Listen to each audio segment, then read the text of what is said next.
Baik, selamat pagi rekan-rekan semua. Selamat pagi Indonesia. Saya ucapkan selamat datang yang baru berhadir, para peserta dari seluruh penjuru Indonesia. Kita sambil kenalan di kolom chat. Boleh teman-teman yang belum kenalan, bisa diisi di kolom chat nama dan asal kotanya. Luar biasa ya, kita belajar di pagi hari ini. Di masa-masa pandemi yang walaupun sulit, tapi kita tetap untuk mengisi nutrisi ilmu kita. Oke, saya boleh sebut ya, salam kenal. Ade Ayu dari Kabupaten Mimika, Provinsi Papua. Luar biasa. Tepuk tangan ya, dari Papua. Ada yang dari Sidoarjo, luar biasa sekali. Ada yang dari Fadiananta dari Denpasar.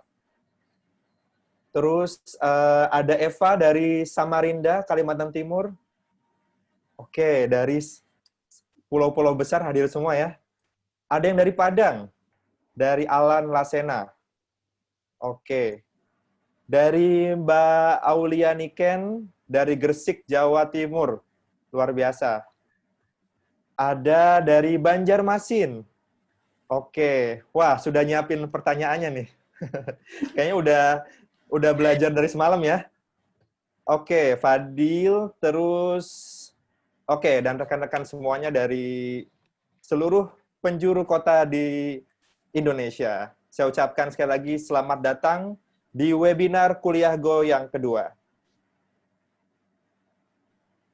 Langsung saja saya buka webinar kali ini. Assalamualaikum warahmatullahi wabarakatuh. Waalaikumsalam warahmatullahi wabarakatuh. Terima kasih rekan-rekan semuanya telah hadir pada sesi pagi ini, yaitu webinar Story from Alumni Perjuangan Meraih Beasiswa Australia.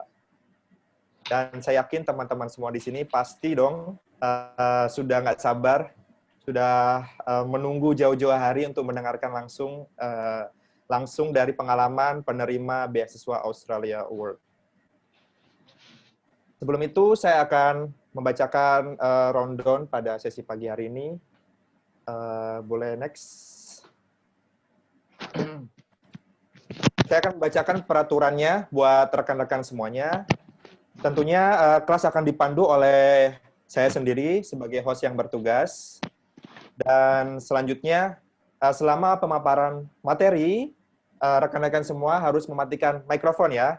Takutnya ada yang kepencet atau ada yang nggak sengaja, terus ada suara kucing berantem, nah nggak sengaja. Jadi pastikan teman-teman selama pemaparan materi, mikrofonnya dinonaktifkan.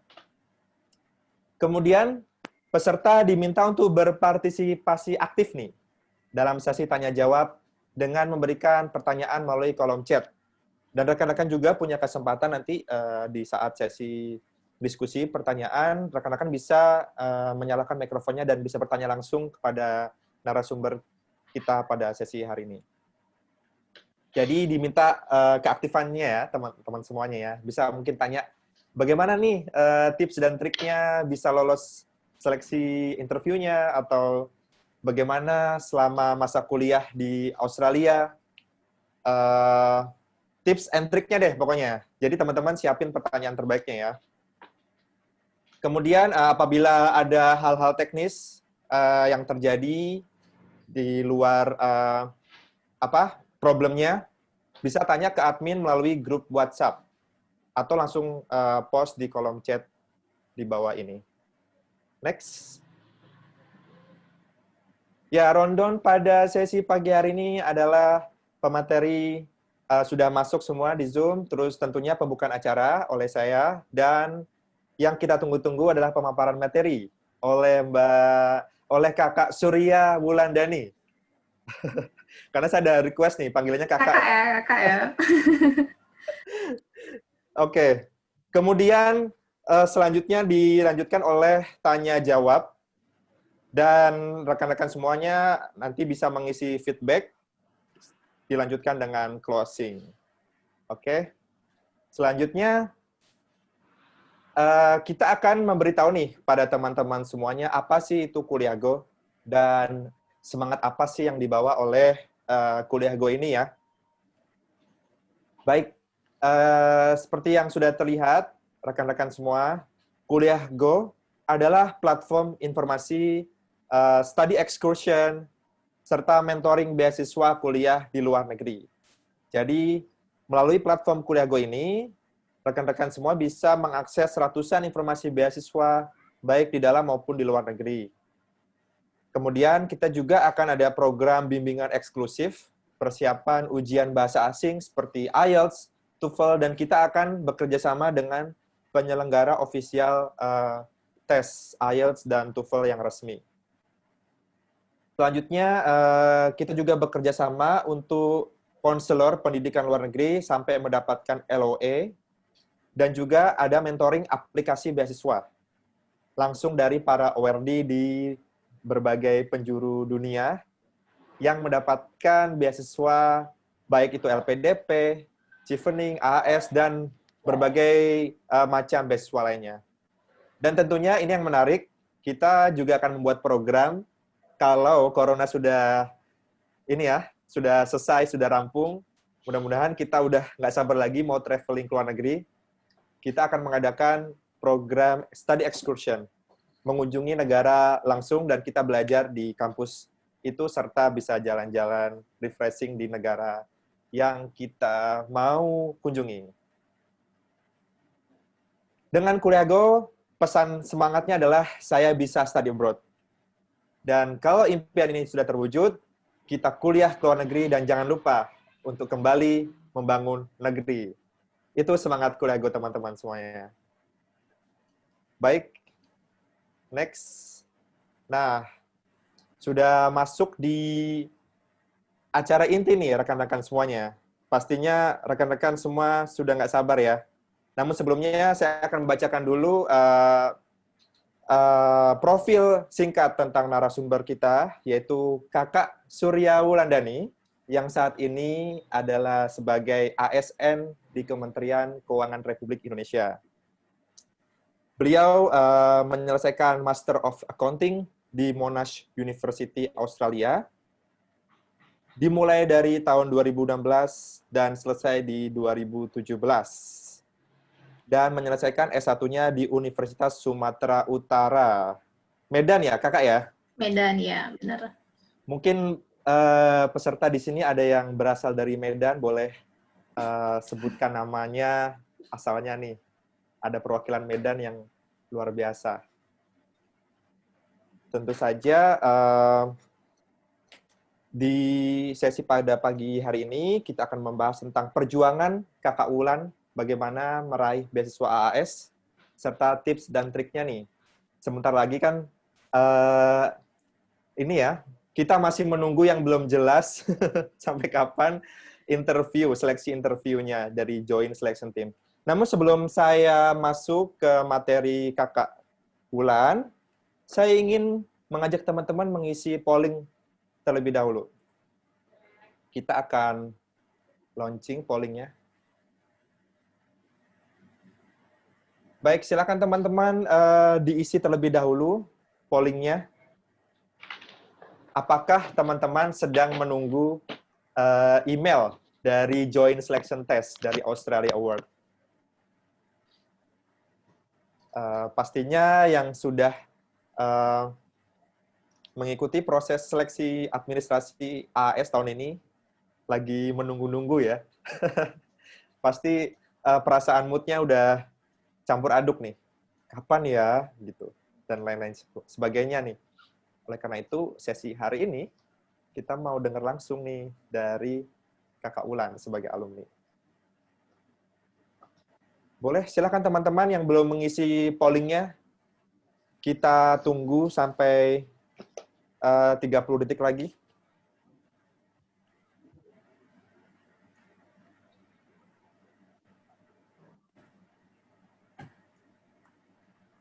Mungkin teman-teman di sini, bagi yang belum mengikuti seleksi Australia Award, bisa diisi tidak tahu, atau silakan mengisi pollingnya ya.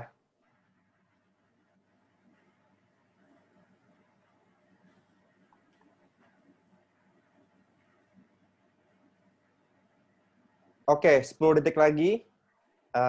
Saya akan tunggu teman-teman yang belum mengisi pollingnya. Silahkan diisi, di vote. Apakah rekan-rekan sedang menunggu email join selection test Australia Award?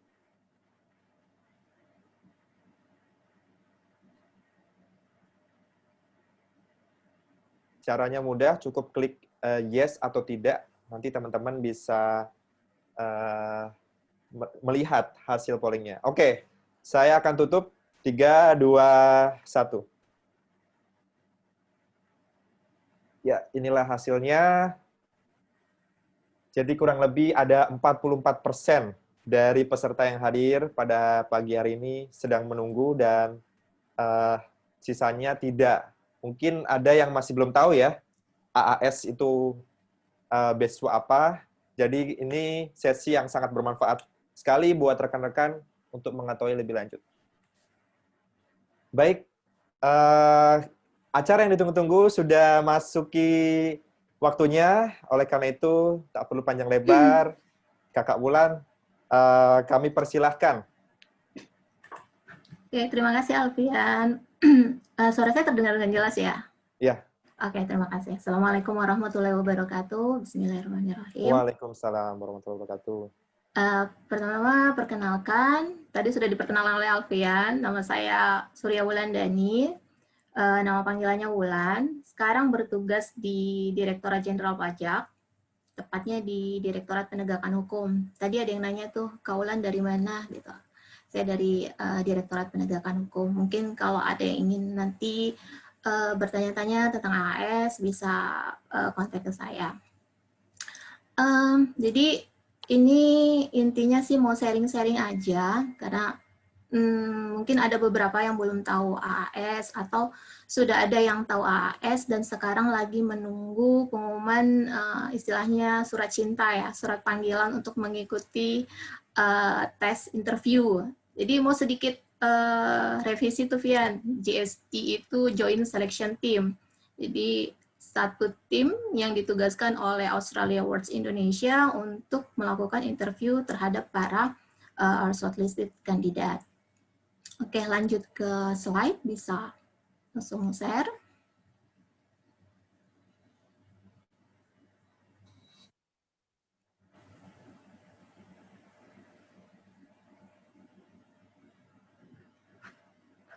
Oke.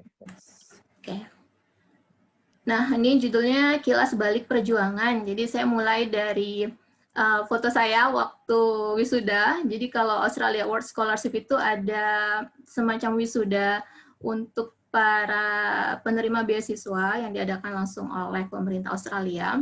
Jadi beasiswa wisudanya ini dilakukan sebelum wisuda di kampus, malah sebelum pengumuman result hasil tes. Jadi kalau di Monash itu result hasil tesnya Desember, wisudanya itu dari AAS sekitar November.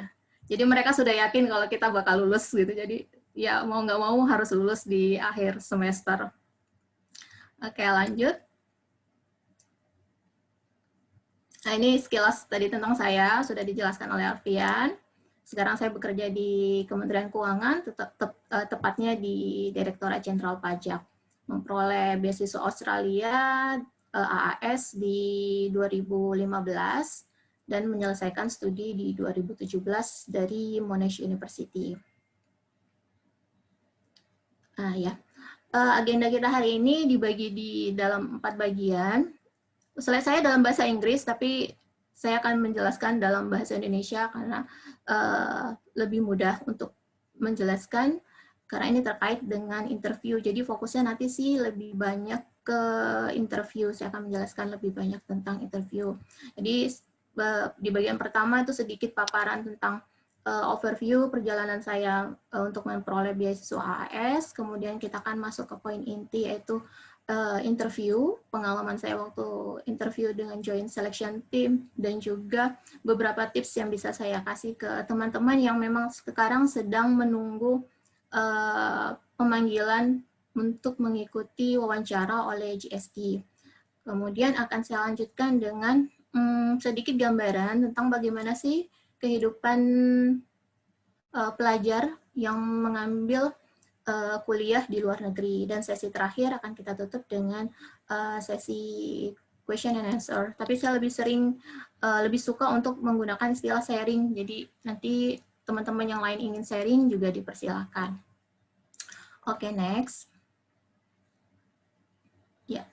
Nah, ini nih bentuk email. Tadi kan sudah ada polling tuh, berapa orang yang lagi nunggu surat cinta dari Australia Awards Scholarship. Jadi nanti buat teman-teman yang insya Allah lulus, dipanggil untuk interview, akan mendapatkan email bentuknya ya kurang lebih seperti ini, di invitation to GST in interview and IELTS test.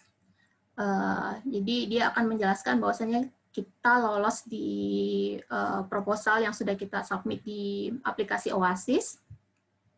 Kemudian akan ada detail bagaimana prosedur untuk melakukan interviewnya, lokasinya di mana. Kalau dulu kan sebelum ada corona itu ada interviewnya secara langsung ya.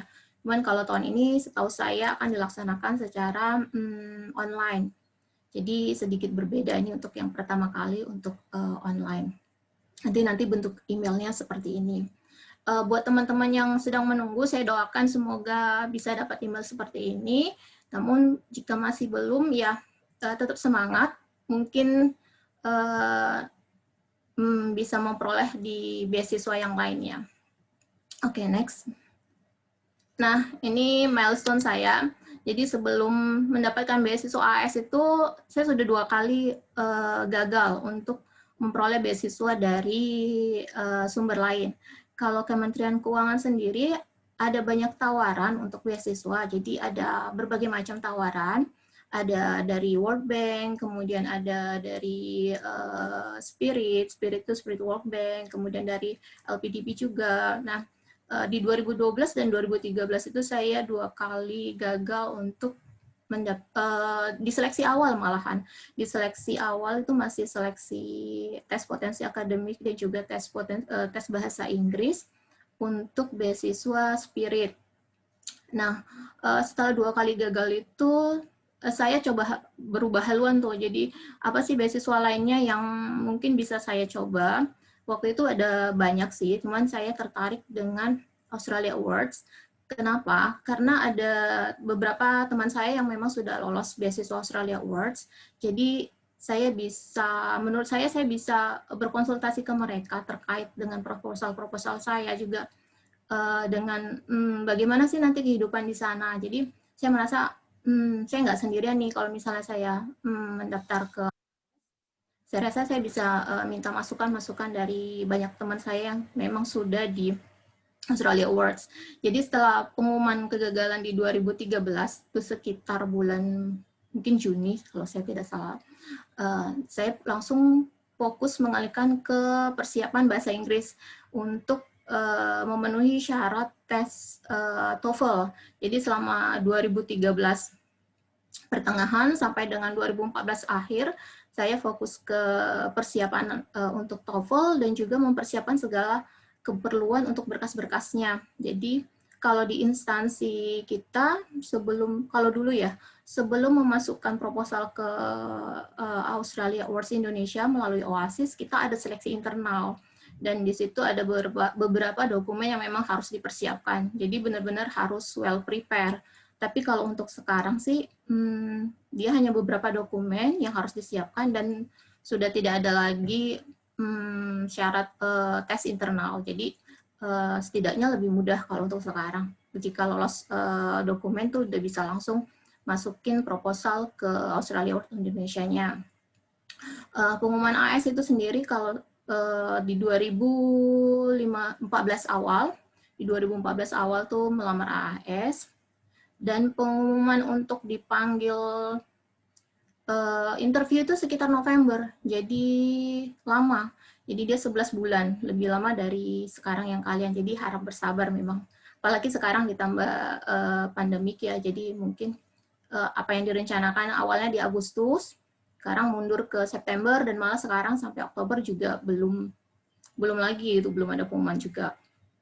Nah, setelah 2015 pengumuman GST saya lakukan di Januari 2015, pengumuman final di Februari, selanjutnya mengikuti EAP, English Academic Preparation, dan dimulai di start 2016 tuh mulai perkuliahan dimulai sampai dengan 2017 dan kembali ke Indonesia di 2017 akhir dan kembali bertugas di 2018 sampai dengan sekarang, tepatnya di Direktorat Penegakan Hukum. Jadi buat teman-teman yang seandainya tidak dipanggil, ya kalian melihat ke milestone kalian, tetap semangat dan hargain perjalanan kalian untuk mencari beasiswa. Mungkin tidak di AAS, tapi mungkin juga di beasiswa lainnya, karena ada juga teman-teman saya yang dia sampai 5 kali mencoba AAS, ternyata nggak lolos juga, gitu. Beberapa kali dipanggil di interview, tidak lolos juga. Akhirnya setelah mencoba yang lain, dapatnya di lain. Jadi setiap orang memperoleh ya rezekinya masing-masing sih, gitu. Oke, next. Oke, kita sekarang masuk ke sesi interview. Aku rasa ini bagian yang paling ditunggu-tunggu ya buat interview. Jadi apa sih sebenarnya yang dicari oleh para interviewer? Jadi kayak mereka menamakan diri mereka tuh joint selection team. Sebenarnya kalau di email yang tadi sebelumnya udah saya tunjukin, contoh email pemanggilan, mereka tuh sudah jelasin apa sih yang mereka cari dari interview ini. Jadi jawabannya itu sudah ada. Mereka akan mencari beberapa orang yang memang sesuai dengan 3 kriteria ini. Ini kalau untuk di waktu saya ya. Jadi nanti jika kalian memperoleh pemanggilan itu di email dibaca dengan jelas apa sih tujuan dari interview itu. Karena mereka akan melist gitu. Jadi di sort mana yang dari berapa yang akan diberikan beasiswa, dari yang tertinggi, nilai tertinggi sampai yang terendah itu akan disort sesuai dengan jumlah yang akan diberikan untuk di tahun ini. Jadi ada 3 kriteria utama. Yang pertama tuh kan mereka akan mencari kompetensi akademik kalian, yaitu kalian harus bisa menunjukkan bagaimana kalian memilih program dan juga universitas yang tepat untuk memenuhi kebutuhan. Harusnya sih ini sudah kita state ya waktu kita melakukan pengisian di OASIS. Jadi hanya tinggal how we deliver to them gitu kan. Gimana kita bisa mendeliver dengan baik saat wawancara. Apa yang sudah kita tulis bisa kita sampaikan dengan baik ke tim pewawancara. Kemudian yang kedua, mereka akan melihat leadership kita gitu. Contohnya tuh dari bentuk pertanyaan yang rata-rata hampir setiap orang tuh akan ditanyakan seperti ini. Jadi tujuan kita untuk masa depan tuh apa gitu? Apa yang bisa kalian lihat 10 tahun ke depan, kalian mau akan jadi apa gitu. Rata-rata yang teman-teman saya yang lolos tuh saya tanya, mereka juga mendapatkan pertanyaan yang mirip-mirip seperti ini untuk melihat ke leadershipan kalian gitu. Dan yang terakhir itu hasil potensial. Kan mereka tuh nggak mau sih ngasih beasiswa yang useless gitu kan. Jadi mau buat apa sih yang bisa kita manfaatkan buat diri kita dan juga buat instansi dan juga secara umum buat Indonesia. Jadi mereka ingin melihat gimana sih kualifikasi dan pengalaman kita nanti selama di Australia itu bisa kita bawa kembali ke Indonesia dan juga bermanfaat bagi instansi dan juga pengembangan diri kita. Saya rasa sih di sini di bagian hasil potensi juga sudah ada pertanyaan di bagian OASIS. Jadi tinggal bagaimana kita meyakinkan joint selection team ini tentang yang sudah kita tulis di OASIS. Oke, next. Nah, ini saya ingat quote ini. Jadi apa yang saya tuh orangnya termasuk yang tipe yang well prepare. Jadi harus benar-benar disiapin. Jadi yang saya paling ingat tuh kalau kita gagal buat merancang ya kita berarti mempersiapkan untuk kegagalan gitu. Jadi sebenarnya sih jauh sebelum pemanggilan untuk interview itu saya sudah prepare, jadi pede aja gitu kan, pede bahwasanya nanti saya insya Allah kepanggil gitu. Jadi saya udah siapin tuh, udah benar-benar mempelajarin isi proposal saya, kemudian browsing-browsing apa sih pengalaman orang-orang yang memang sudah pernah dipanggil wawancara dan pertanyaan-pertanyaannya gitu. Jadi begitu emailnya muncul, langsung saya membuat to-do list gitu. Jadi kayak checklist apa-apa saja yang harus saya lakukan. Lanjutnya. Nah ini nih, ini seperti yang saya bilang, saya orangnya termasuk yang well prepared. Jadi saya membuat semacam checklist apa-apa yang harus saya siapkan untuk interview, karena waktunya itu hanya sekitar 2 minggu atau 3 minggu ya, saya ingat sekitar 2 minggu atau 3 minggu sejak pemanggilan. Jadi saya benar-benar memahami apa yang sudah saya tulis di proposal tersebut, harus benar-benar 100% paham apa yang saya tulis untuk bagaimana mendelivernya nanti. Kemudian dari situ saya coba untuk menggali banyak pertanyaan yang mungkin muncul dari apa yang saya tuliskan. Kemudian juga membaca isu-isu terkini. Jadi isu-isu terkini tidak hanya tentang bidang studi yang akan saya ambil, tapi juga tentang organisasi saya. Kemungkinan misalnya kebijakan-kebijakan apa sih yang lagi dibutuhin pada saat itu. Kemudian juga bagaimana relationship Indonesia-Australia, kayak gitu. Kemudian juga mencoba mempelajari Australia secara general. Jadi paling nggak ya saya tahu, misalnya kota yang saya tuju itu kota Melbourne dan juga kota Adelaide. Nah, saya pelajari itu tentang yang Melbourne itu kan di bagian negara Victoria, kemudian yang Adelaide ada di bagian South Australia, mempelajari bagaimana culture-nya mereka di sana. Nanya juga ke teman-teman yang memang sedang kuliah di sana, gimana sih kuliah di sana, gimana cara mereka untuk adapt waktu mereka pertama kali datang, dan juga apa sih hambatan-hambatan mereka, gimana cara mereka menghadapinya gitu.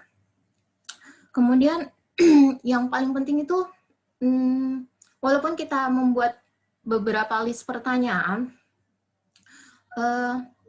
jadi untuk dari list-list kemungkinan list pertanyaan itu saya mencoba membuat kayak semacam poin-poin, ini loh yang akan saya jelaskan, ini jika pertanyaan ini muncul, jika pertanyaan ini muncul.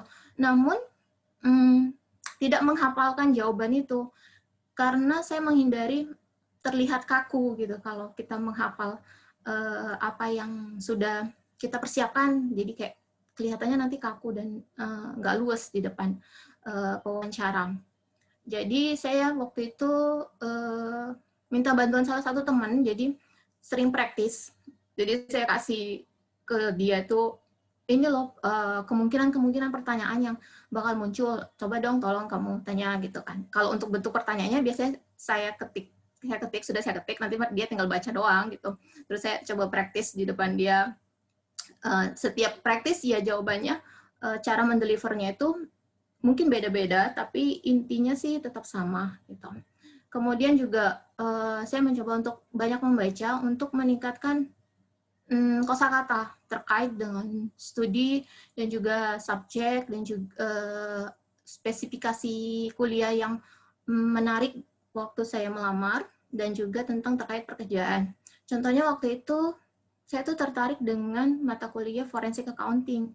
Nah, itu hal yang baru buat saya gitu. Makanya kemudian saya mencari banyak membaca literatur tentang forensik accounting, kemudian bagaimana mengaitkannya dengan pekerjaan saya gitu. Jadi kan kalau untuk kayak kami ya di Kementerian Keuangan ataupun di Direktorat Jenderal Pajak tuh ada beberapa mungkin istilah-istilah yang term dalam bahasa Indonesia yang kurang gitu kan, jadi kurang saya pahami dalam bahasa Inggrisnya. Jadi saya coba mencari istilah ini bahasa Inggrisnya apa gitu, dan memikirkan nanti kalau misalnya saya nggak bisa menjelaskan satu kata, menjelaskannya gimana gitu, jadi dengan bahasa yang sederhana. Kemudian juga berlatih pernapasan, karena saya termasuk orang yang kalau sudah nervous atau grogi cenderung untuk ngomongnya tuh tercepat dan nggak tertata gitu. Jadi takutnya pada waktu menjelaskan intinya malah nggak dapat dijelasin gitu karena terlalu terburu-buru. Makanya banyak berlatih pernapasan. Mungkin teman-teman bisa juga googling bagaimana cara kita memitigasi rasa cemas grogi itu karena setiap orang berbeda-beda. Kemudian karena ini tatap muka langsung, jadi saya memilih pakaian yang bagus buat wawancara. Dan yang paling penting minta doa ke orang tua, terutama ke ibu saya. Oke, lanjut. Nah, ini kalau kita sudah merencanakan tapi ternyata eksekusinya nggak bagus ya, toh sama aja gitu kan. Jadi ya rencana yang baik juga harus diimbangi dengan pekerjaan yang baik waktu nanti pelaksanaannya. Lanjut. Nah, ini hari satu wawancara tuh tanggal 8 Januari, lokasinya di Banda Aceh, di Universitas Syah Kuala waktu itu. Jadi wawancara ini dilakukan dalam bahasa Inggris. GST terdiri dari 2 orang ya. Jadi kalau untuk master itu ada 2 orang, tapi kalau untuk PhD ada mungkin kalau tidak saya tidak salah tuh ada sekitar 5 atau 6. Jadi kayak semacam kanal kalau untuk yang anak-anak PhD. Kalau untuk anak master 2 orang. Jadi 1 orang dari Indonesia dan 1 orang dari Australia. Pada saat itu yang dari Australia itu seorang lecturer.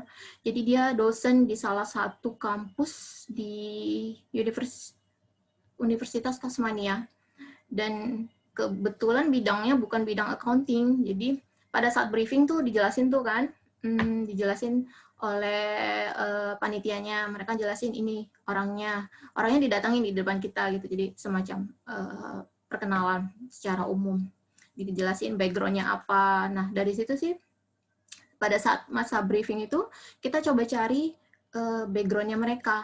Apakah mereka termasuk orang yang ahli di bidang yang akan kita jelaskan gitu. Jangan sampai kita mencoba kayak show off gitu kan, mencoba sok tahu, ternyata dianya lebih ahli gitu kan. Jadi pada waktu itu dia bukan di bidang yang terkait dengan saya yang tertarik tentang accounting, dan juga bukan di bidang perpajakan. Jadi saya memikirkan tuh karena dia bukan bidang yang saya geluti, jadi mencoba untuk menyampaikan dalam bahasa yang mudah dimengerti oleh orang awam gitu. Karena term-termnya untuk pajak itu kan ada kayak spesifik ya, jadi beberapa orang mungkin tidak akan paham. Kemudian supaya menghilangkan kecanggungan, ngobrol dengan kandidat-kandidat yang lain di ruang tunggu. Dan pada saat dipanggil, ya masuk ke ruangan, menyampaikan salam ke para interviewers. Kemudian interviewers ini biasanya akan membuat semacam ice breaking gitu. Jadi supaya kitanya lebih nyaman, dia akan membuat ice breaking. Waktu itu sih dia mengomentari nama saya atau apa tuh saya lupa, cuman ya bikin saya tertawa gitu. Jadi nggak terlalu grogi.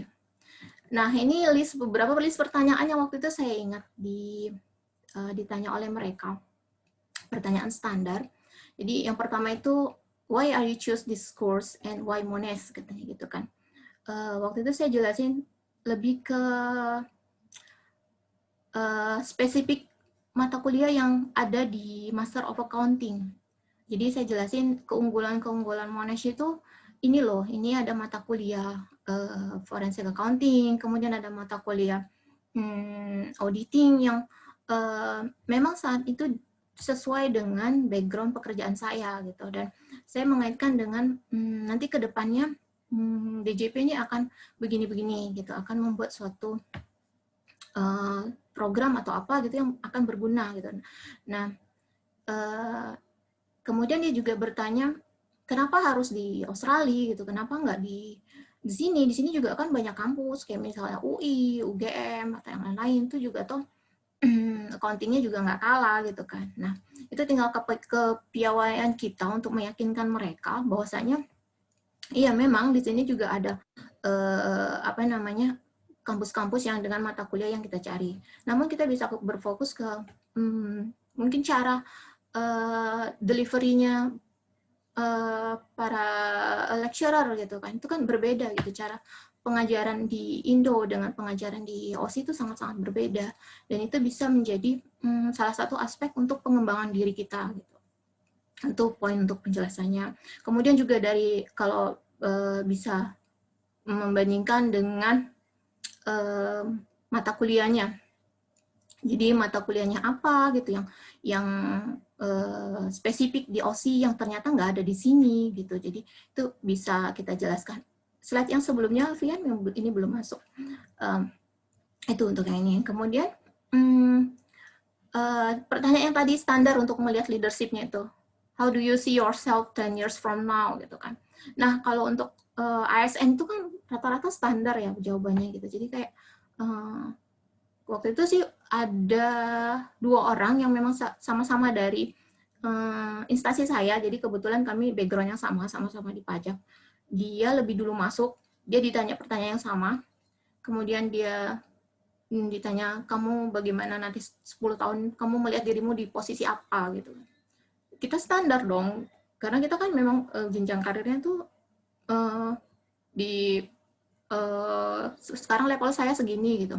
Berapa tahun lagi saya akan di level posisi 3C atau 3D. Nah, dari situ ternyata jawabannya apa yang saya sampaikan pertama kali sama gitu dengan yang sebelumnya. Jadi dia seperti coba dong cari jawaban lain gitu kan. Nah, itu sedikit panik karena memang ini pertanyaannya memang sudah saya siapkan jawabannya, ternyata dia ingin jawaban yang lain. Dari situ coba untuk tenang, walaupun ya memang kita pasti gugup karena itu pertanyaan dadakan yang walaupun kita expect memang sudah ditanya, namun ternyata jawaban yang kita persiapkan tidak sesuai yang mereka harapkan.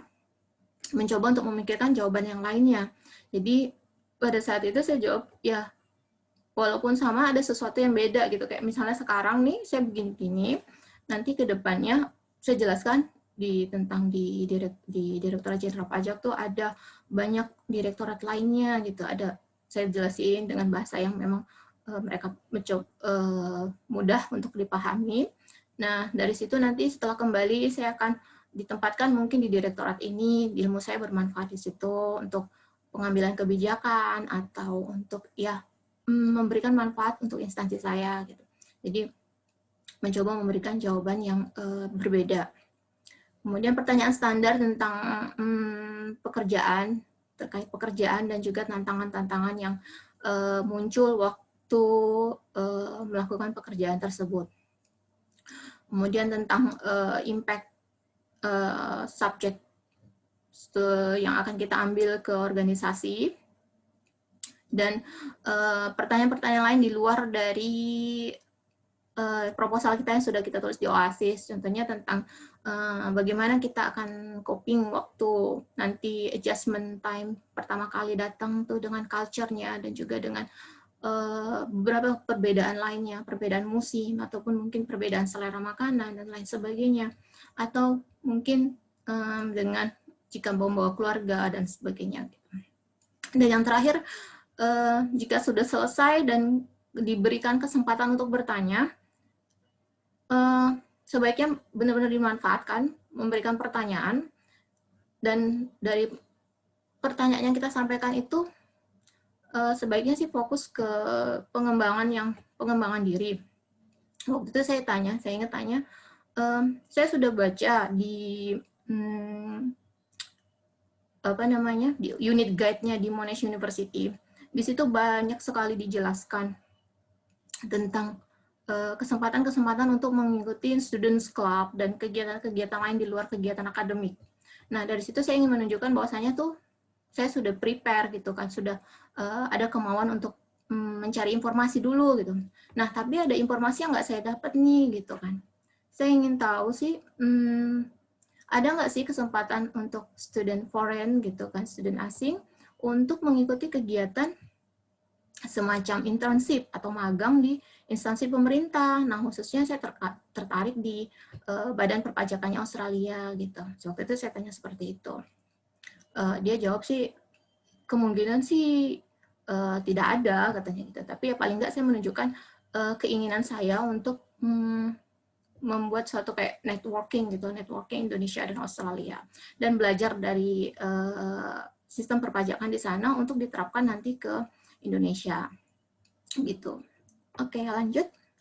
Jadi apa sih tips-tips yang bisa aku kasih ke kalian untuk di Joint Selection Team di 2020 ini?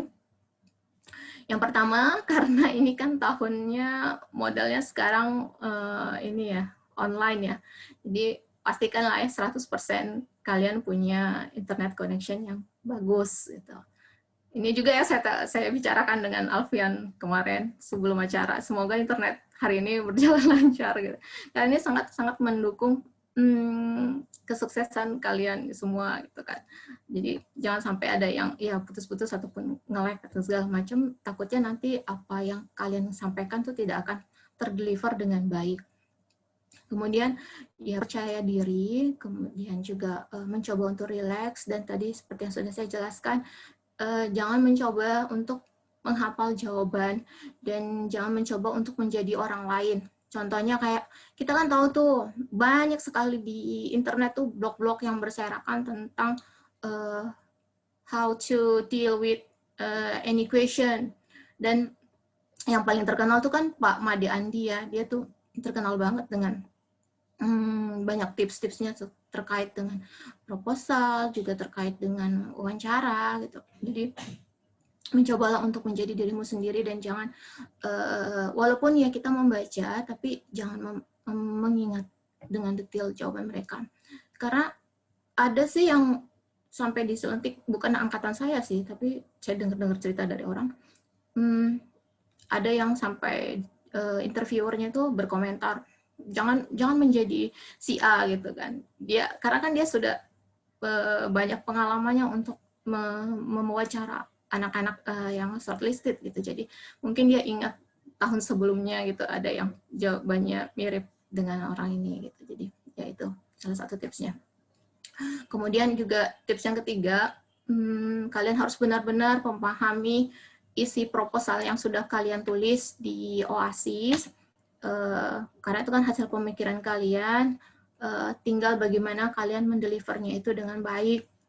Kemudian menjawab dengan jelas, menyampaikan apa-apa ide-ide kalian itu dengan lancar, walaupun English mungkin nggak terlalu baik, waktu itu juga speaking saya tidak terlalu baik gitu, tapi as long as kalian tuh bisa distinguish between subject, predicate, object, it's enough gitu kan for them gitu to explain about your proposal.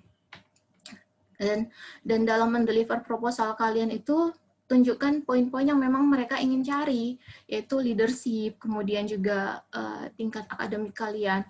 Jadi kalau untuk akademik level nih ya, kalau menurut saya tuh terlihat dari pemilihan bahasanya kita gitu. Jadi bahasa akademik tuh sedikit berbeda dengan bahasa umum. Jadi ada vocabulary yang memang khusus untuk akademik level. Jadi ya banyak-banyak membaca. Jadi dengan menggunakan yang kosakata yang memang menunjukkan itu kosakata akademik, itu bisa menunjukkan akademik level kalian. Kemudian juga menunjukkan impact-nya buat Indonesia apa secara umum. Impact-nya untuk ke diri kalian tuh apa, dan juga impact ke organisasinya kalian. Selanjutnya juga bersiap untuk pertanyaan-pertanyaan di luar proposal.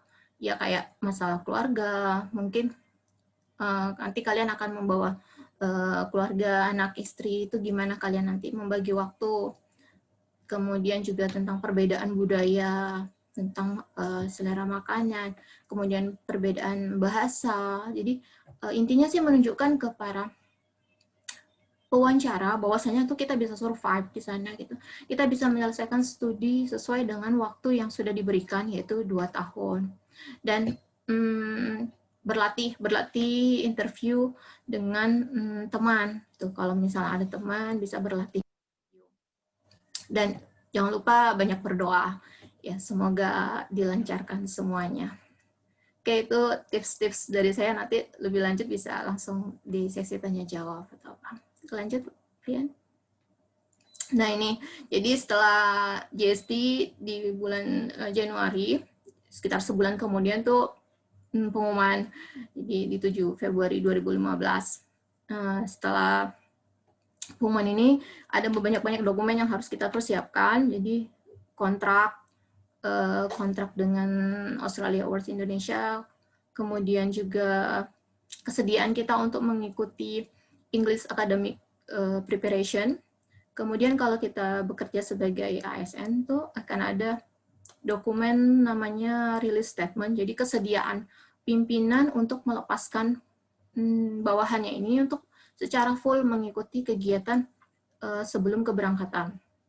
Waktu itu saya sekitar 4,5 bulan, karena IELTS saya waktu tes tuh sekitar 5,5, jadi mendapatkan yang 4,5 bulan. Kalau periodenya sendiri itu yang paling cepat itu ada yang hanya 1 bulan, 8 minggu ya, sekitar 2 bulan.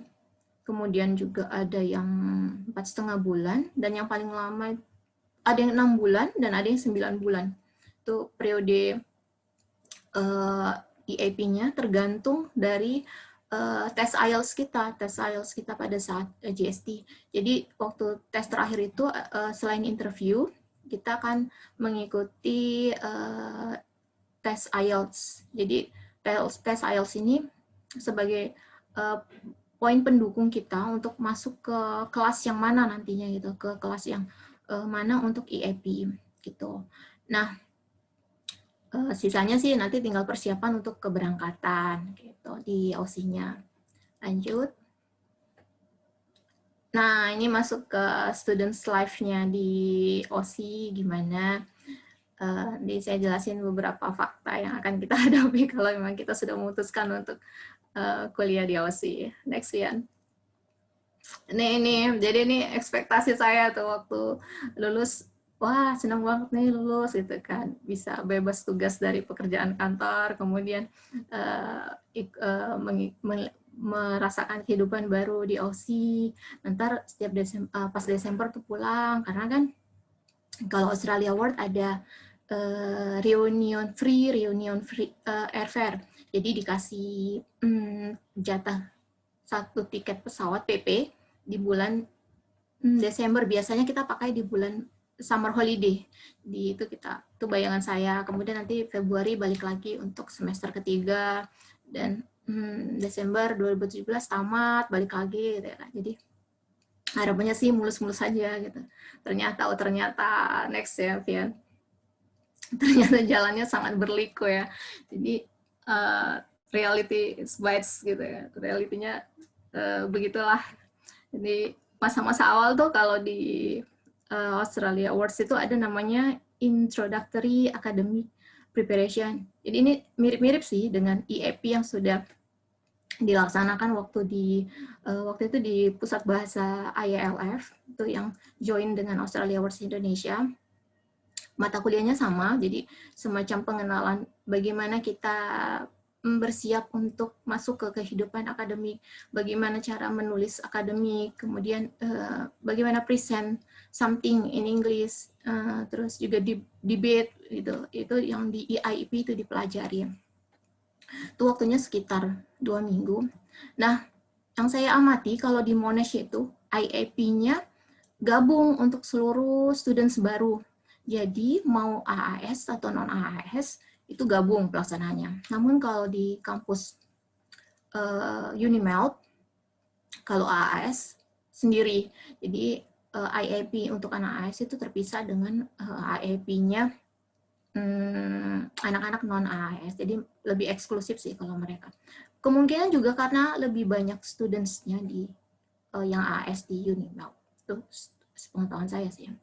Kemudian masuk semester baru itu dengan PD-nya tuh kan kan dapat semacam 4, kalau kita bilangnya tuh 4 units gitu. Jadi kayak semacam SKS sih ya, atau apa gitu kan. Nah, waktu itu dengan PD-nya saya bilang, aduh kok cuma 4 unit sih, dikit banget gitu kan. Cuma 4 unit, dikit banget. Harusnya sih bisa ngambil 8 unit ini gitu kan, supaya bisa cepat selesai gitu, atau mungkin bisa tamat lebih cepat, bisa cepat balik. Gitu. Ternyata 4 unit itu bebannya sangat berat. Lebih berat dari 8 unitnya Indonesia. Belum lagi merasakan homesickness, kemudian banyak assignment dan exam. Akhirnya holiday juga, ya yang summer holiday 3 bulan, banyak dipakai untuk mengejar untuk persiapan untuk semester berikutnya. Gitu. Lanjut, Pian. Nah, ini beberapa fakta yang akan kita hadapi kalau kita sudah memutuskan untuk studying abroad. Jadi, pertama tentunya language barrier ya. Jadi, ada perbedaan bahasa. Dan kalau di Australia itu ada kayak bahasa-bahasa slang-slang gitu yang sedikit berbeda dengan Inggrisnya orang United Kingdom gitu ataupun USA, mereka ada bahasa-bahasa slang. Tapi kalau untuk AS nanti pada saat English Academic Preparation akan juga diberi pengetahuan tentang Australian culture. Jadi sedikit banyak sih untuk language barrier ini sudah dipelajari waktu IAP.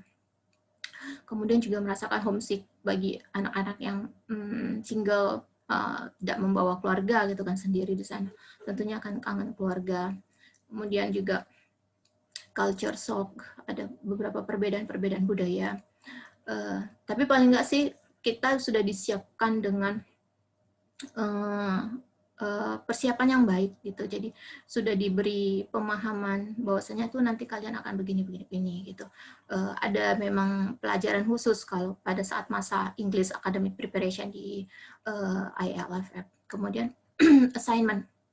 Seperti yang saya bilang tadi, satu semester itu kita akan mendapatkan, kalau di Monash ada 4 unit. 4 unit ini tugasnya tuh banyak. Jadi mulai dari writing, kemudian juga report, terus juga group discussion, group presentation, many assignments gitu kan. Dan jangan lupa juga buat due date. Dan kalau untuk di Monash khususnya buat anak business accounting itu ada istilah namanya hurdle requirement. Jadi walaupun kita nilai assignment yang kecil-kecil tuh kayak assignment yang individu kelompok gitu, tapi saat di final exam kita tidak mendapatkan nilai minimal 50 gitu, kita tetap akan gagal gitu. Jadi pada saat kalian memilih subjek tuh nantinya diperhatikan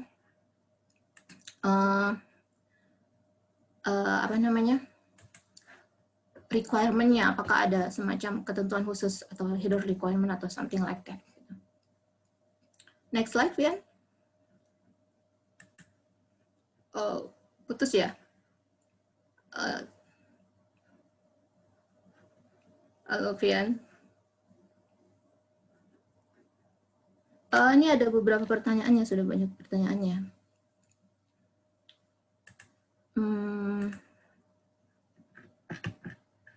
Baik, tunggu sebentar, Kak Wulan. Oke.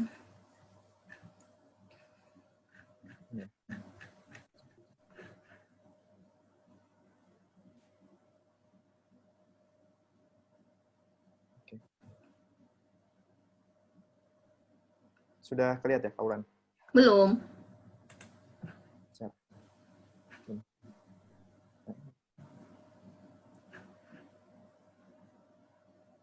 Ya, sudah banyak sekali pertanyaan ini.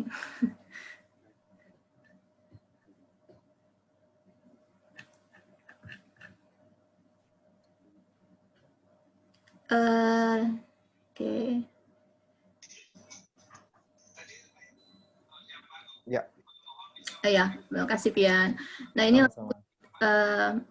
academic life khususnya di Monash. Jadi ini kalender akademiknya sih. Perkuliahan itu dari Februari sampai Juli. Februari itu biasanya namanya week O, itu orientation week. Jadi kalau di orientation week itu hanya semacam perkenalan dari dosen, gimana tentang subjek ini, kemudian bagaimana aturan main di mata kuliah yang kita ambil. Kemudian juga akan ada bazar-bazar gitu. Jadi seminggu full itu akan ada bazar. Jadi lebih kayak ya refreshing gitu loh kalau untuk week O. Kemudian per kelas tuh mulai dari Maret sampai Mei. Jadi itu 12 minggu ya. 12 minggu perkuliahan untuk 4 unit. Kemudian juga akan ada 1 week mid break di bulan April kalau untuk yang semester dari Februari sampai Juli. Dan di akhir tuh akan ada final exams di bulan Juni. Sebelum final exam tuh akan ada kayak SWOT vacation. Namanya sih vacation, tapi ini belajar sendiri seminggu sebelum ke examnya, walaupun namanya SWOT vacation. SWOT itu kepanjangan dari studying without offer visit or something like that. I don't really remember. Oke, ya. Ini final exam tuh kalau untuk anak bisnis dan ekonomik biasanya sitting exams. Jadi memang ujian benar-benar ya di kelas gitu, ngerjain ujian langsung, nulis, biasanya essay. Jadi pertanyaan-pertanyaannya itu tentang apa yang sudah kita pelajari, tapi menjelaskannya dalam bentuk essay in English gitu, semuanya English. Kalau untuk anak-anak kayak teman-teman saya yang lain tuh kayak misalnya education atau law gitu, mereka ada beberapa yang tidak melakukan sitting exams, jadi take home exams gitu. Mereka mengerjakan banyak essay yang dikerjakan di rumah gitu. Jadi setiap fakulti sih kebijakannya beda-beda ya. Gitu. Next ya.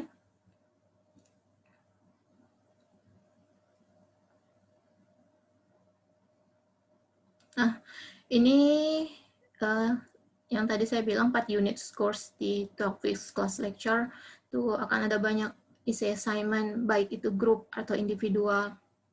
Kemudian juga group presentation, final exams, banyak sekali reading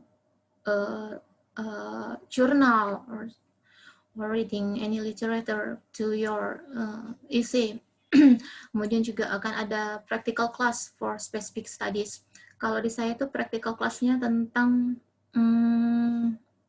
accounting information system. Jadi itu praktek di lab tentang bagaimana membangun kayak semacam database menggunakan Microsoft Access, praktek yang dilakukan di anak-anak di business accounting. Kalau untuk anak-anak lain kayak chemical, ya mereka akan praktek di lab yang benar-benar praktek. Kemudian tadi saya jelaskan ini ada hurdle requirements. Jadi seberapa bagus pun nilai assignment kita yang lain, tapi kalau final exam kita nggak dapat minimal 50 itu kalau untuk di Monash itu kita tetap nggak lolos gitu. Jadi saat membaca unit guide, benar-benar pastikan apa aja sih requirement subjek A, B, C yang kalian memang tertarik gitu, dan jenis-jenis assignment-nya apa saja, kemudian berapa persentase ininya untuk setiap assignment itu, komposisi persentase bagi total nilai itu berapa persen gitu. Cuman kalau kehadiran sih memang nggak ada ya, kehadiran itu nggak ada nilainya. Sepanjang yang saya ikuti perkuliahan tuh kehadiran tidak ada nilainya gitu. Karena memang perkuliahan tuh di kelas, tapi selalu ada rekamannya. Jadi bagi anak-anak yang memang non beasiswa, mungkin mereka bekerja atau apa gitu, jadi bisa tetap catch up waktu mau ujian, mereka ya mungkin menonton lagi video rekaman waktu perkuliahan. Lanjut Pian. Ini ya, jadi walaupun tadi sudah saya jelasin tadinya tuh ya sibuk banget, tapi ya jangan juga fokus ke belajar terus gitu. Banyak hal yang masih bisa kita nikmatin gitu. Buat kalian yang memang menggunakan kesempatan ini mungkin untuk mencari uang atau mau pekerjaan tambahan, bisa part-time di sana, karena untuk anak foreign student tuh ada di visanya nanti akan tertulis dia punya hak berapa jam sih untuk bekerja gitu, ada di visanya langsung. Kemudian ikutinlah student club yang memang ada di sana. Waktu itu saya ngikutin tuh dia namanya Let's Chat gitu. Jadi semacam kelas untuk ngobrol apa aja gitu, ngobrol apa aja tentang tentang studi bisa, tentang kebudayaan Aussie gitu. Jadi ngobrol dengan nggak cuma dengan anak-anak beasiswa AS, tapi juga dengan anak-anak lain gitu. Dan nggak cuma dengan anak master, bisa juga dengan anak-anak dari yang bachelor juga gitu. Jadi ngumpul dengan anak-anak Monash yang lainnya gitu. Kemudian buat kalian yang suka travel, manfaatkan waktu di sana, travel ke banyak tempat, karena ya kapan lagi gitu kan bisa, karena kan biaya kesananya tuh udah dibayarin, tinggal kitanya aja mengarrange sama teman-teman mau kemana nih gitu pada waktu mid break atau pada waktu summer break yang memang panjang. Summer break itu sekitar 3 bulan gitu, jadi kalian bisa manfaatin untuk travel. Kemudian juga join ke sports activity gitu. Kalau untuk di Monash itu ada free class untuk swimming gitu. Jadi buat kita bisa dapat free class itu sekitar 1 jam seminggu untuk belajar gratis berenang buat yang nggak bisa berenang gitu. Ya kegiatan-kegiatan lainnya lah ini, kegiatan-kegiatan mau ngikutin kegiatan seni juga bisa, karena kayak di sana kan ada konjennya ya, konsulat jenderal di Unimel. Konsulat jenderal di Melbourne ya. Itu banyak sekali kegiatan yang mereka lakukan, kayak kegiatan angklung ataupun kegiatan menari, untuk kegiatan-kegiatan lainnya gitu. Dan juga komunitas-komunitas Indonesia juga banyak yang melakukan kegiatan-kegiatan budaya Indonesia. Dan buat kalian yang ingin meningkatkan skill selama tinggal sendiri, jadi supaya untuk menghemat pengeluaran, mungkin kalian bisa untuk belajar masak gitu, untuk cooking, atau kalau memang sudah ahli di masak, ya bisa menambah penghasilan dengan memasak untuk orang lain gitu. Jadi selain mengasah keahlian memasak, bisa juga mendapatkan penambahan ataupun mengikuti kegiatan-kegiatan keagamaan yang lainnya. Ya, itu lanjut ya. Jadi saya ucapkan semoga sukses buat teman-teman yang memang lagi menunggu surat cinta dari Australia Awards Scholarship.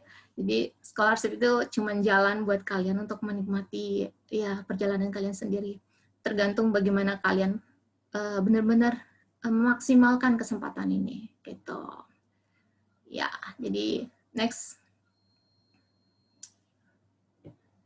Jadi enjoy your journey, you can study, enhance your network, you can also working, possess a new skill, travel, dan jangan lupa nih sesuai tagline-nya Qualiago, begitu kembali bangun negeri itu ya. Jadi sekian dari saya, terima kasih banyak atas perhatiannya, mohon maaf jika ada salah-salah kata. Selanjutnya sih sesi tanya jawab ya dipandu oleh Alfian. Makasih Alfian, makasih teman-teman. Luar biasa, kita berikan aplaus yang terbaik dari kita semuanya ya untuk narasumber kita pada sesi hari ini. Wah, saya jadi tambah semangat nih, Kak Wulan nih. Oh iya, bagus. Apalagi teman-teman yang dari seluruh penjuru di Indonesia. Saya mohon dengan segala hormat nih teman-teman bisa menyalakan videonya ya. Dan kita bisa melihat berbagai pertanyaan dari teman-teman semuanya nih. Agar lebih menarik diskusi kita, boleh teman-teman bisa dinyalakan videonya. Jadi mungkin dengan semangatnya teman-teman pada sesi hari ini bisa menjadi doa buat segera menerima surat cinta ya Kak ya. Amin. Sudah Oktober ya. Iya. Ditunda berapa kali tuh, Agustus, terus September, sudah Oktober. Baik, terlihat di sini Kak Wulan banyak sekali nih pertanyaan. Banyak banget ya kayaknya. Saya coba ini ya, dari pertanyaan pertama ya. Saya coba bacakan.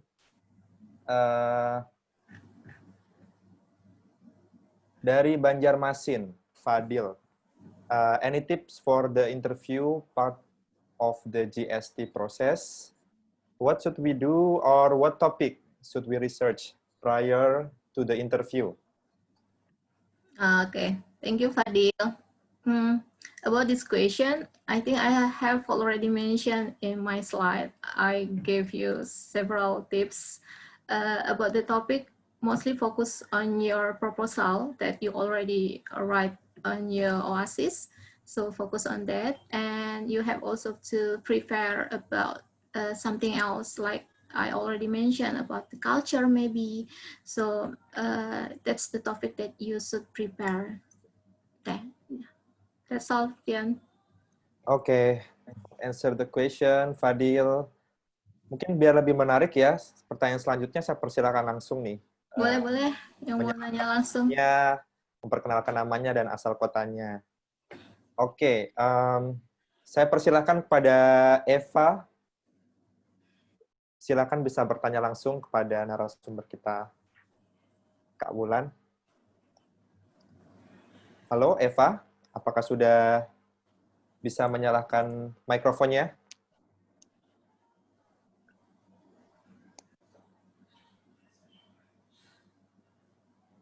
Belum ya?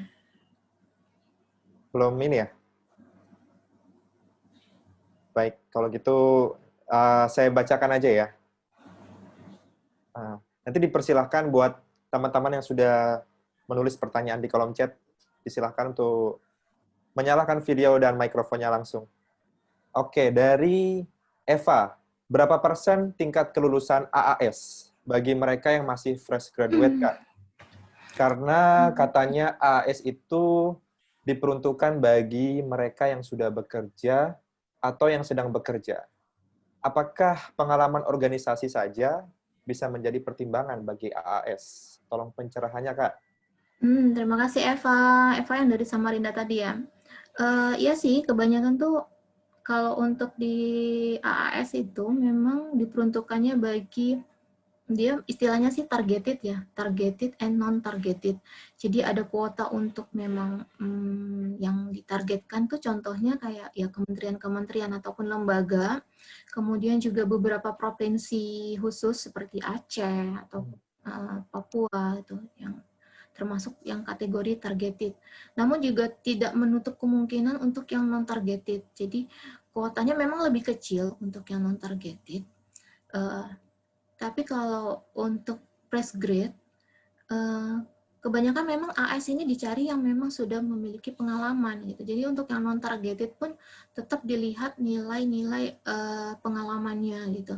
Kalau untuk organisasi mungkin bisa, jadi mereka kayak dari situ ya nilai leadership-nya mungkin ada di situ. Tapi kan dia tidak hanya satu poin gitu. Jadi ada banyak poin yang kalau sudah di-combine nanti akan jadi satu yang memang mereka cari. Tapi biasanya sih untuk di pengumumannya mereka sudah jelasin apa sih yang mereka kriteria-kriteria apa yang mereka cari gitu. Tapi tidak menutup kemungkinan untuk Eva untuk mendaftar gitu juga bisa.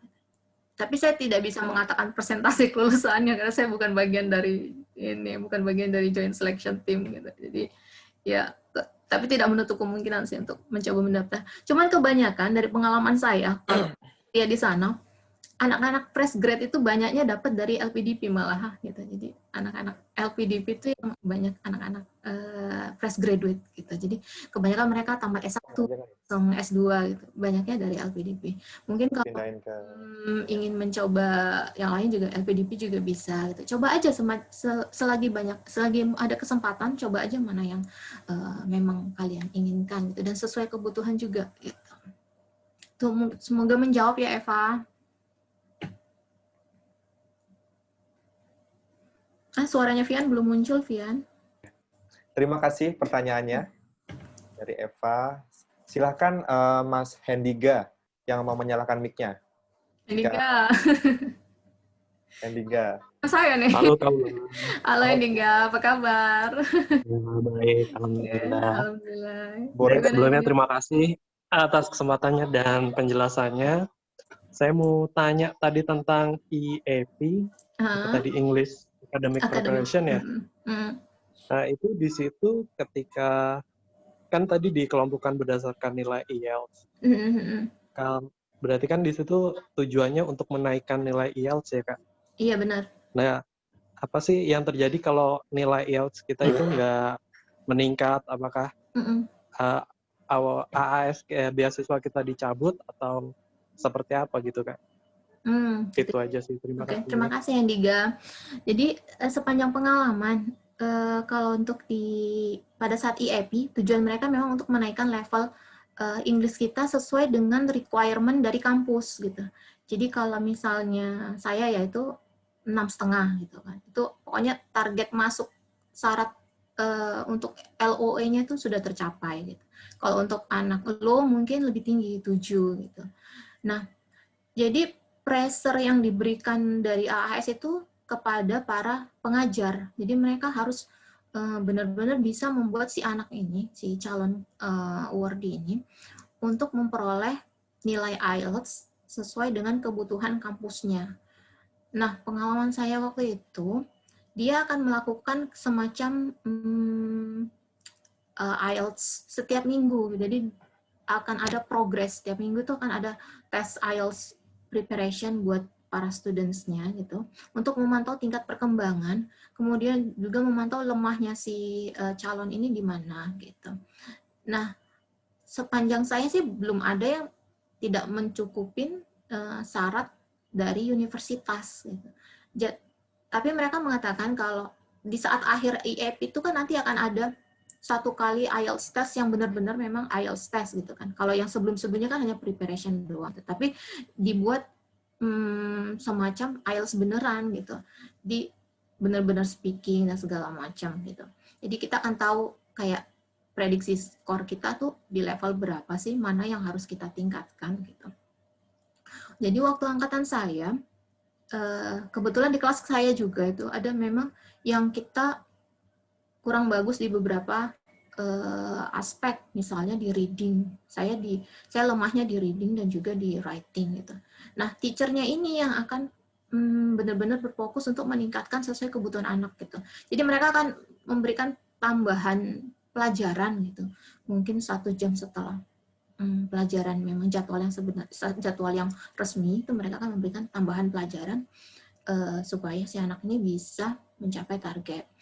Nah, pada saat di akhir IEP, jika dia tidak bisa mendapatkan nilai IELTS juga pada saat yang tes IELTS yang terakhir, mereka harus ngambil IELTS sendiri di luar gitu. Jadi, tapi sih as long as sepanjang ini nggak ada yang nggak mencapai gitu. Jadi tetap semuanya sih bisa mencapai yang ininya, mencapai yang soalnya kan mereka juga memilih kandidat tuh udah yang oh ini si anak bisa lah gitu. Jadi ya as long as sih bisa lah, pede aja lah gitu, semoga bisa. Jadi belum ada sih yang pengalaman sampai dibatalin atau apa gitu, belum ada. Gitu Hendiga, apa sudah jelas atau gimana? Oke, pede aja ya Mas Hendiga ya. Pede aja lah Hendiga. Dan yakin. Yakin lah Hendiga. Berhasil. Terima kasih. Baik, terima kasih Mas Hendiga. Kemudian Mbak Arum, disilahkan untuk menyalakan mikrofonnya.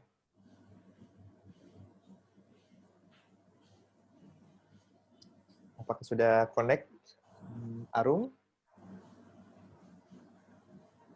Jika tidak, akan saya bacakan. Pertanyaannya, bagaimana sekiranya proses penilaian AAS, Mbak? Apakah per kategori prioritas studi? Dan apakah per targeted dan non-targeted penilaian dilakukan secara berkala? Secara berbeda? Ya. Terima kasih Arum. Penilaiannya itu tadi ya. Jadi mereka ada pertama harus memenuhi kuota. Jadi kuota targeted berapa persen, kemudian kuota non-targeted berapa persen. Nah, dari situ calon-calonnya akan di-ranking berdasarkan apa yang mereka cari. Jadi kayak yang dijelaskan tadi, mereka akan meranking berdasarkan kompetensi akademik, kemudian juga leadership, dan yang terakhir kemanfaatannya untuk diri kita, Indonesia, dan juga instansi. Itu sih setahu saya perankingan dari kelulusan AAS ini. Ditambah lagi nanti kalau untuk tes IELTS-nya itu hanya untuk kelas-kelas ya, penentuan kelas-kelasnya dia nanti di kelas yang 4 bulan, 4,5 bulan, atau 6 bulan, atau 9 bulan. Itu sih untuk penilaian AS, sepanjang yang saya tahu. Semoga menjawab ya, Arum ya. Baik, terima kasih Arum. Kemudian Mbak Juliana Satya Windari. Ayo, boleh langsung dibuka mikrofonnya. Assalamualaikum. Waalaikumsalam. Iya. Kayaknya tertarik ini. Boleh tahu dari mana Mbak Juliana? Dari Jakarta. Oke. Iya. Ini kayak ngelihat speakernya kayak kenal gitu. Mau tanya, ini nggak tahu sih tadi udah dijelasin atau belum ya, karena saya joinnya telat juga. Kalau terkait proposalnya itu, kita kan kayak ngasih gambaran nanti ke depan mau gimana, mau manfaatnya kontribusi kita ke negara gimana, ke instansi gimana, itu better dibikin sangat spesifik gitu, kayak misalnya untuk unit tertentu kayak gimana, atau kita bikin secara general aja gitu loh, cukup itu apakah itu sudah cukup atau mesti dibikin spesifik banget gitu. Itu aja sih pertanyaannya. Ya. Makasih ya Julia. Jadi kalau untuk pertanyaan ini, dia di proposal tuh sudah di list gitu, pertanyaan-pertanyaan apa saja yang harus kita jawab gitu. Jadi dan pertanyaannya memang spesifik gitu. Jadi dia akan men-state list 5 specific areas or something like that gitu. Jadi lebih ke spesifik dan manfaatnya apa untuk organisasi juga spesifik ke ini. Kalau saran saya sih lebih ke sesuai dengan yang pekerjaan yang kamu hadapin sekarang gitu. Jadi pada saat nanti juga untuk kalian eventnya di depan interviewer, ya ini maksudnya ini loh manfaatnya nanti bakal ke sini gitu. Jadi spesifik sih, karena memang pertanyaannya juga sudah di-guide di di Oasisnya itu memang spesifik. Gitu ya Vian ya? Vian yang ikut tahun ini sih. Gimana pengalamannya waktu ngisi mengisi jawaban-jawaban pertanyaan itu? Kayaknya Vian lebih berpengalaman itu. Betul. Oh, saya baru fresh ini, baru fresh mengisi kemarin. Kalau saya boleh share sih, saya juga di mentoring langsung nih sama narasumber kita pada sesi hari ini nih. Ya betul. Saya. Intinya spesifik dan jelas dan memang bisa dilakukan gitu. Dan memang jujur aja intinya, jangan terlalu dilebihkan. Memang kita harus menunjukkan prestasi apa yang kita udah lakukan dan membuat plan spesifik gitu. Tapi saya juga nggak tahu ya bagaimana hasilnya, karena masih menunggu. Masih menunggu. Ya, intinya spesifik, bisa dikerjakan, jujur. Itu aja sih. Ya, gitu, Juli. Terima kasih ya, Kak Juli. Semoga berhasil nanti mencoba aplikasinya. Kemudian, Riyadul Solihah ya. Pertanyaannya, halo, selamat pagi. Halo, Rit. Halo, terima kasih. Sebenarnya tuh saya lebih kepada request ya, bukan pertanyaan. Oke. Karena saya pingin boleh sharing materinya nih Kak, karena bagus juga tuh tips-tipsnya lengkap. Baik. Terkait wawancara, terima kasih. Terkait wawancara saya sebenarnya ada pertanyaan juga. Ketika Kak Wulan wawancara itu berapa lama durasi wawancaranya, terus kalau seumpama kita ada pertanyaan terkait pekerjaan kita, terus dengan direlasikan sama jurusan yang ingin kita ambil di Australia, mungkin ya di Aussie, kalau ada perbedaan jurusan, seumpama kalau di Direktorat Kemenq ini kan kita banyak banget nih di Kemenq, direktorat yang kadang kita ditempatkan tidak sesuai dengan latar background pendidikan kita gitu. Terus kita ingin mengambil jurusan yang sesuai atau yang kita inginkan, berbeda dengan pekerjaan kita, kira-kira ada tips nggak Kak? Sebaiknya kita bagaimana cara meyakinkan kita kalau itu mempunyai sumbangsi juga buat antara Indonesia dengan Australia. Bisa bisa kan ini Kak dipahami pertanyaan saya. Ya, bisa Ririt. Terima kasih Ririt. Iya. Terima kasih Kak. Terima kasih, materinya bagus sekali. Ya, materi nanti Vian ya yang share ya. Kalau durasi wawancara itu rata-rata sih 20-25 menit ya. Rata-rata sih segitu. Paling maksimal 30 menit udah terlalu lama gitu. Malah ada yang semacam mitos atau apa sih di kita itu. Semakin lama wawancara tuh tandanya nggak lulus gitu. Seperti itu. Gitu. Jadi, dan beberapa orang yang dari cerita-cerita teman-teman yang memang nggak lulus tuh, ada beberapa memang karena terlalu lama gitu. Jadi, rata-rata sih 20 sampai 25 menit, paling lama 30 menit gitu. Durasi wawancaranya sendiri.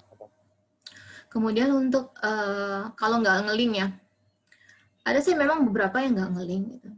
Tapi sepanjang kita bisa meyakinkan bahwa mereka ini memiliki kontribusi untuk organisasi mungkin gitu, itu bisa. Ada teman yang memang dia background-nya mungkin bukan, waktu itu dia apa ya? Dia background S1-nya tuh accounting, tapi S2 itu dia mau ngambil manajemen, masih mirip-mirip sih memang ya, masih mirip-mirip, walaupun nggak accounting gitu. Tapi dia mengatakan bahwasanya manajemen ini nanti bermanfaat untuk pengambilan kebijakan, karena dia fokusnya ke manajemen sumber daya manusia gitu. Jadi lari dari background accounting yang banyakkan hitung-hitungan gitu. Tapi dia bisa menjelaskan bahwasanya DJP ini bukan hanya pengumpulan pajak gitu, tapi juga ada direktorat-direktorat lain untuk kayak misalnya pengambilan kebijakan, atau mungkin direktorat yang sumber daya manusianya gitu. Jadi walaupun background saya accounting, nanti ini akan bermanfaat di sini loh gitu. Waktu itu sih penempatannya di direktorat apa ya, saya lupa, kayaknya TPB atau apa gitu. Jadi dia mau untuk pengambilan kebijakan gitu. Jadi masih ngait dengan pekerjaannya, cuman sedikit nggak ngeling dengan ininya, background dia waktu S1 gitu. Tapi sepanjang kalian bisa meyakinkan para pewawancara, dan sepanjang di proposal juga menarik, ya kesempatan itu ada gitu, kesempatan untuk lulus gitu sih. Itu sih jawaban saya, Ririt. Ririt mau ngambil apa emang? Ini masih memperbaiki bahasa Inggris dulu, Kak. Oh, Soalnya iya. di speaking saya masih jelek sekali. Ya. Terima kasih ya, Kak ya. Ya, sama-sama, Ririt. Semakin semangat. Semangat, Rit. Iya, Kak. Terima kasih. Terima kasih. Kembali ke pertanyaan tadi Mbak Riyadus ya. Riyadus Solihah. Oke, namanya keren banget. Seperti nama kitab ya. Nah, ini materinya akan di-share kepada rekan-rekan semua di sini, tapi dengan syarat teman-teman mengisi feedback form ya. Cukup dengan klik bit.ly/kuliahgofeedback. Nanti teman-teman yang mengisi, emailnya akan kita terima dan nanti akan kami kirim materinya ke email rekan-rekan semuanya. Baik, karena terbatasnya waktu dan pertanyaan masih banyak sekali nih Kak Wulan, kita pilih masih berapa banyak lagi ya? Pilih berapa ya, terserah Pian deh. Oke. Mungkin singkat-singkat saja ya. Cip-cip aja ya. Selanjutnya adalah Mas Fadil. Ya, Fadil. Oke, halo. Halo ya Mas Fadil. Iya, terima kasih sebelumnya udah ngejawab pertanyaan yang pertama tadi. Sebelum materi dimulai udah nanya malah. Oke, saya ada pertanyaan lagi. Ini untuk post-study plan-nya itu sebaiknya kita fokus ke dalam satu aspek, dalam satu institusi aja, atau kemungkinan bisa branch out mungkin kita bikin planningnya, asalkan masih impactful ke Indonesia. Terus pertanyaan keduanya, dalam masalah impact ini juga, apakah impact-nya khusus ke Indonesia, atau kita bisa bring up the issue kalaunya impact-nya tuh bisa ke hubungan bilateral antara Indonesia dan Australia juga gitu. Thank you. Makasih Fadil. Untuk post-study plan-nya itu, aku sih saranin lebih ke fokus ke satu branch ya, jadi spesifik gitu. Tapi nggak menutup kemungkinan nanti pada saat, jadi kalau AS itu ada kayak Information Day gitu, University Information Day. Di saat itu kita pokoknya sebelum ada batas tertentu untuk menyampaikan final decision jurusan yang ingin kamu pilih gitu. Jadi masih bisa berubah gitu. Jadi aku sih saranin untuk memperoleh beasiswanya itu sendiri. Kan kita yang penting kan dapat dulu gitu kan. dia lebih kayak fokus ke satu hal yang memang spesifik, itu terkait sama kerjaan kah atau terkait dengan backgroundmu gitu. Nanti kalau misalnya memang mau berubah dan itu disetujui oleh, kalau instansi kan harus ada persetujuan gitu kan. Kalau kami gitu ada persetujuan kalau ingin perubahan studi gitu. Jadi masih bisa berubah kalau untuk AAS gitu. Karena teman saya tuh waktu itu mau ngambil apa dia ya? Ada perubahan sih sedikit. Jadi dan juga perubahan kampus. Jadi dia perubahan dari kampus kampus A dari selain Unimac gitu. Pertama dia bukan Unimel. Terus pada waktu final decision dia ganti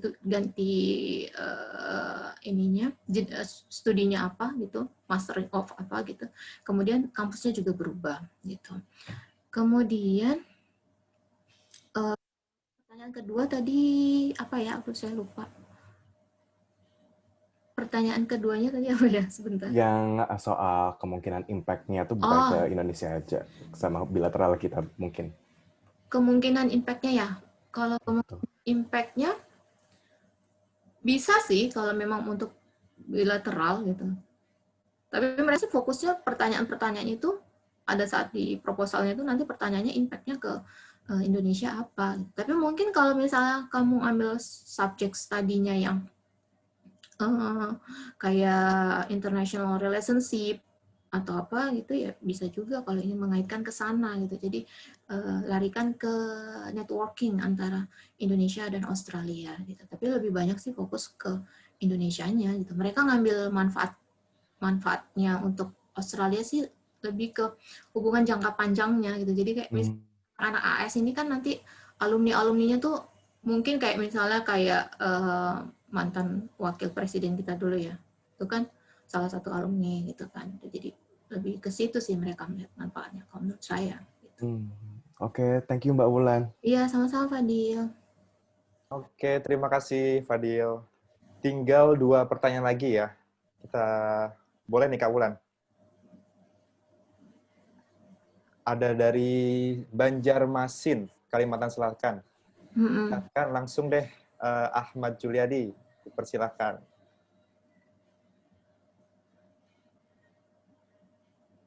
Pada Mas Ahmad Juliadi.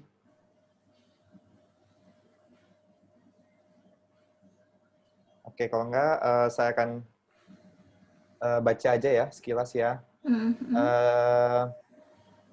Pengetahuan Mbak Wulan di AS, apakah ada program beasiswa PhD dan biasanya kuotanya berapa persen? Kebetulan Mbak Wulan di Monash University, Aussie, apakah di sana ada program doktoral untuk keperawatan? Terima kasih. Oke. Kalau AS ada program beasiswa PhD-nya, jadi memang mereka memberikan beasiswa master dan juga PhD. Cuman kuotanya biasanya tuh kalau untuk PhD lebih sedikit daripada master gitu. Kalau untuk Monash program doktoral keperawatannya ada, jadi ada lengkap sih di sana gitu. Jadi ada. Oh ya ini menambahkan sedikit terkait yang tadi pertanyaannya Hendika, untuk yang dia kalau sudah habis masa IEP-nya ternyata belum, itu pengalaman teman saya yang ikut IEP di Denpasar. Jadi kan kalau IEP-nya itu ada 2, ada di Denpasar dan ada di Jakarta. Tapi ini memang pengalamannya case by case ya. Jadi temannya dia tuh ada yang masih belum mendapatkan nilai IELTS-nya.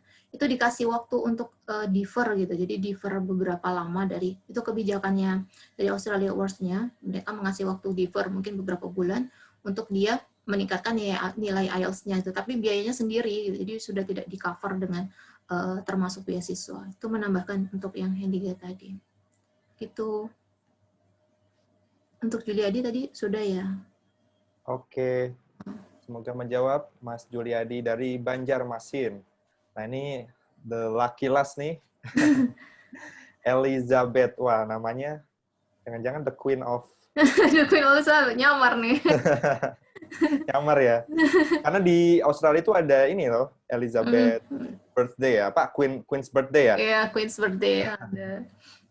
Boleh silahkan Queen's Elizabeth langsung diberikan kesempatannya. Silakan ya, mikrofonnya dinyalakan.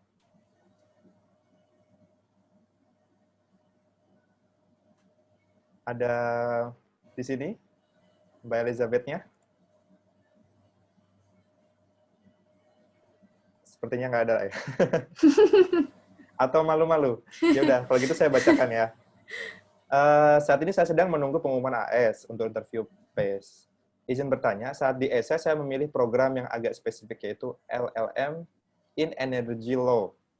Gimana caranya meyakinkan panelis saat interview bahwa program yang spesifik ini tetap akan mendukung karir saya? Dan apakah harus menyebutkan jabatan tertentu saat ditanyakan? What will you be in 10 years? Thank you. Ya, terima kasih Elizabeth. Ini spesifik banget ya, LLM in Energy Law. Ini berarti tetap akan mendukung karir. Kalau untuk menyebutkan jabatan tertentu, kalau memang ada jabatan tertentu untuk posisi itu bisa juga gitu. Mungkin bisa didukung dengan kalau di Kemenq itu ada kayak semacam list of studies yang memang dibutuhkan gitu. Jadi mereka akan melis ini loh mata kuliah master ataupun doktoral program-program yang dibutuhkan oleh Kemenq. Itu bisa jadi salah satu pertimbangan kita waktu memberikan jawaban bahwasanya ini memang dibutuhkan gitu. Jika memang LLM in Energy Law ini dibutuhkan oleh instansinya Elizabeth, ya bisa disebutkan gitu. Kalau untuk jabatan tertentu, kalau memang ada memang jabatan tertentu yang akan diisi dengan master ini, bisa disebutkan juga gitu bahwasanya ini nanti bermanfaat gitu. Kalau untuk ini apa lagi ya? Sudah ya, itu aja tadi ya. Iya sih itu. Oke, jadi tentunya pasti bisa ya. Semangat Elizabeth. Dan pastinya luar biasa sekali sesi yang sangat bernutrisi ya. Ini Fadil ada nanya lagi nih, ada info nggak kapan Puan J? Saya nggak tahu. Dari pusat ya, dari pusat. Iya, tunggu. Oke. Yang pastinya sekarang yang sudah apply, banyak-banyak doa dan mulai ini aja, mulai pelajari bagaimana persiapan sesi interview ya. Iya, seperti sesi pada seperti pagi Pian hari. juga itu ya, pede aja. Baik, banyak sekali ilmu yang kita dapat pada sesi pagi ini. Contohnya yaitu tadi persiapkan diri kita untuk GST-nya ya, yaitu dengan banyak praktis kepada teman, terus juga gimana Kakak Wulan cara ngatur pernapasan tuh boleh? boleh di-share sendiri, boleh dicari sendiri sebenarnya. Inhale, exhale gitu lah. Iya, karena sebenarnya ngomong aja itu sebenarnya juga ada tekniknya ya, nggak bisa benar. Mudah ya sebenarnya ya. Apalagi di depan kita para panelis, juri-juri dari gabungan dari Australia dan Indonesia yang sudah pasti kita harus meyakinkan mereka gitu. Dan quote paling penting dari Kak Wulan sesi pagi ini adalah tadi kalau saya simpulkan adalah you fail to plan, you plan to fail ya. Jadi teman-teman jangan malas, plan sedemikian rupa nanti wawancara seperti ini, atau yang belum ngambil beasiswa Australia bisa ngambil di next year, atau beasiswa lainnya juga ya. Banyak sekali beasiswa-beasiswa yang ditawarkan buat anak bangsa ini.